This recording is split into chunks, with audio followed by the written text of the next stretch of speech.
শীতকালের এই খাবারটা কিন্তু আমার দারুণ লাগে, যদিও বর্ষাকালে সবাই খেয়ে থাকে, আমিও খাই, তবে শীতকালে যেহেতু ভরপুর সবজি পাওয়া যায় তাই বারবার করে বানাই।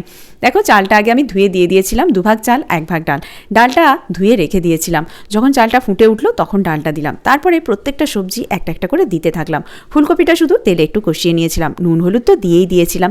সব যখন সেদ্ধ হয়ে এসেছে সর্বশেষ আমি পালং শাকটা দিলাম। আর এপাশে মশলাটা কষা হচ্ছে গোটা জিরে শুকনো লঙ্কা ফোড়ন দিয়ে, পেঁয়াজ আদা রসুন সেটাকে ভালো করে যখন গন্ধ উঠে গেল, কাঁচা গন্ধটা চলে যেতে দিয়ে দিলাম হলুদ গুঁড়ো, লঙ্কা গুঁড়ো আর জল দিয়ে সুন্দর করে একটু কষিয়ে নিলাম। জিরে গুঁড়োটাও দিয়েছিলাম, যেটা এখানে দেখতে পাওয়া গেল না, সেটা ক্যামেরার ব্যাক সাইডে হয়ে গিয়েছে। সেই মশলাটা দিয়ে দিলাম। পরিমাণ মতো মশলা আর নুনটা যদি থাকে তাহলে এর সাথে আর কিচ্ছু চাই না, যদি একটা সবজি বাদও পড়ে তাতেও জমে যায় কিন্তু। তা যাই হোক, সর্বশেষ ধনেপাতা দিলাম আর দেখো পরিবেশন করছি। সুন্দরভাবে আলুটা সেদ্ধ হয়ে গেছে আর ঘি সহযোগে পরিবেশন করলাম। কেমন লাগে বন্ধুরা তোমাদের?